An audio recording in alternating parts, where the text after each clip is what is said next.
Thank you, and welcome. How to handle travel pay in 2017. So first, let's talk about what we're going to review today.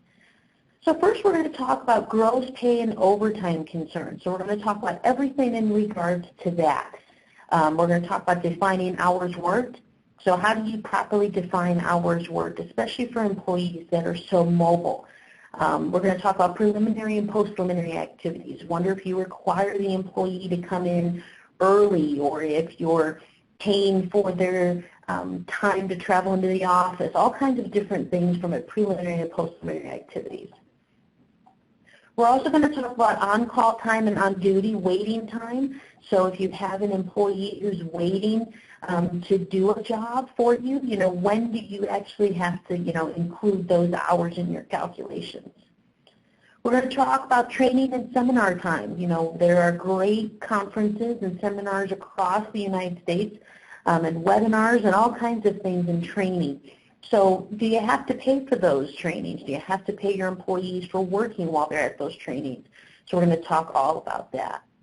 And then we're going to talk about some specifics that are very specific to travel time. So employees that are mobile and they're traveling from one work location to another, how do you handle those?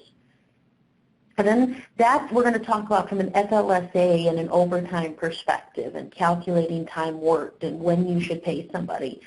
Then we're going to dive into taxation and expense concerns. Excuse me.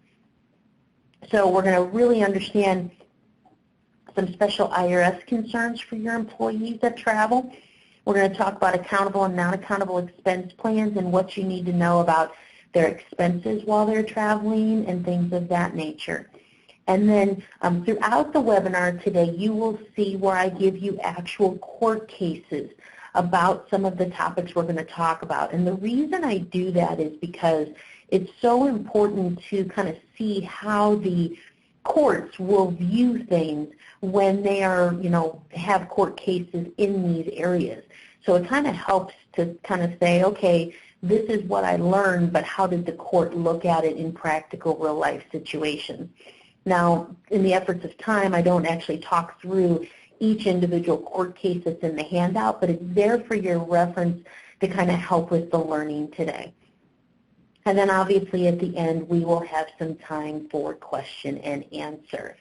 So a lot to review today, so let's get started.